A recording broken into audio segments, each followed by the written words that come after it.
Шүү гэж орж ирээл шүүмжлэл гараад явцдаг удирдлага байна. Эсвэл өөрийгөө эрх мэдэлтэй байлгахын тулд өөр дээрээ хамаг мэдээллийг дахин дарчгаад хүмүүстээ өгдөггүй бас удирдлагын хэм маяг байна. Өнөөдөр энэ талаар та бүхэнд тайлбарлах болно. It's your thing.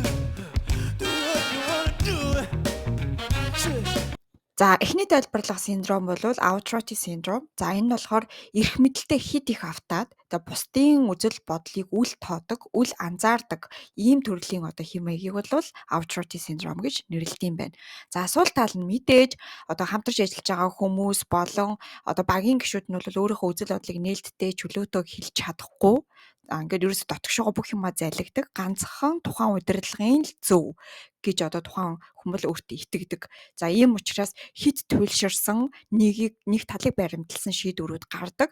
За нөгөө талаараа болохоор өөрийнх нь зөвхөн харах өнцгөөр энэ шийдвэрүүд гарч байгаа учраас хит нөгөө нэг талыг барьсан ийм шийдвэрүүд эсвэл хит амьдралаас тасархаа шийдвэрүүд ч юм уу те гарах ийм сул талтай байна.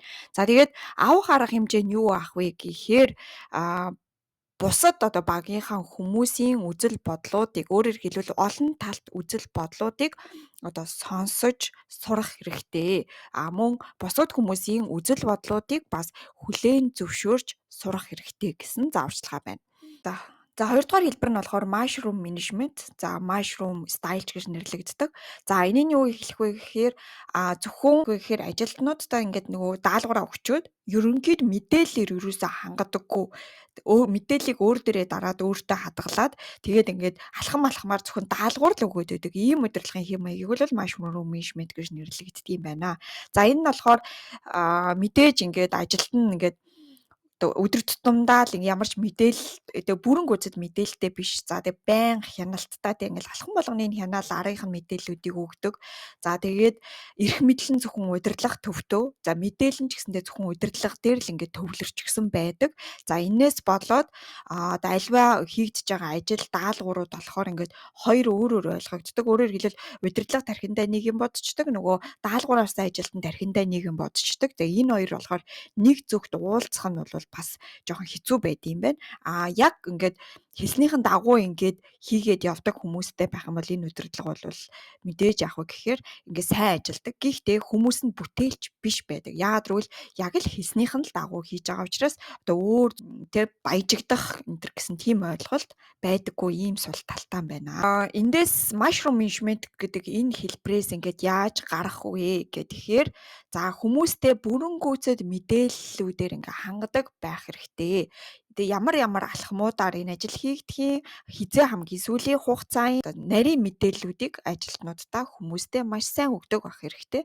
За тэгээд асуулт хариултууд бол маш сайн явагддаг байх хэрэгтэй.